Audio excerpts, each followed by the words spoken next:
Mas na-engganyo karon ang mga tinun-an sa Talisay City Science High School. Silang pagkat-on gamit ang gihatag sa kagamhanan nga bag-ong interactive laboratory room. Ang report ni Femari Dumabok. Human sa 2 ka dekada, di lang tinun-an ang excited. Apan lakip ng mga magtutudlo sa Talisay City Science High School. Kay aduna na gyud sila chemistry laboratory. Sa nangaging katuigan, ang ilang mga classroom ay nagsilbi nilang improvised laboratory.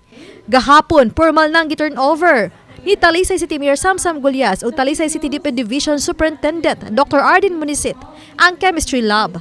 Apan di lang kini basta-basta kay ang laboratory facility nga nagkantidad og 3 milyones pesos nga magsilbi nilang experiment laboratory.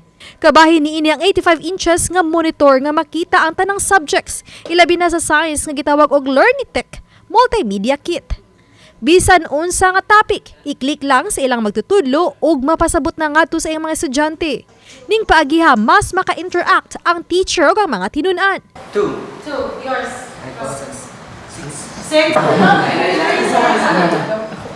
Answer 6. To choose the grade level. So, kanisya mo, for example, I am teaching grade 9 right now.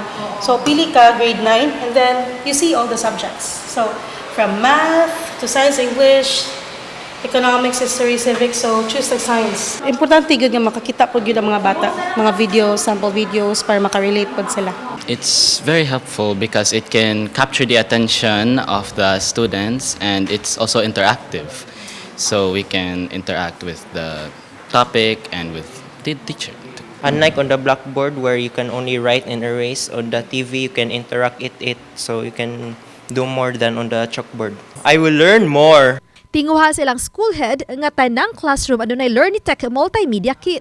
Before our students, adto gid mi mag-rent og mga chemistry laboratory sa mga private schools in conducting our experiments. Pero karon nindot na kayo because it's the most high-tech laboratory in the whole Talisay City Division. Samtang sa unang higayon ning school year, sugdan sa mga eskwelahan ang paglakip na sa mga subjects sa grade 8 ang robotics.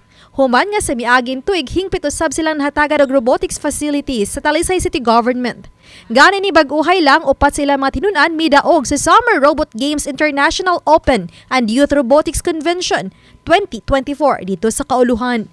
O gikatakdang motigi sa nasod sa Singapore. Uban ni Marlon Malgazo, Femari Dumabok. Balitang Bisdak.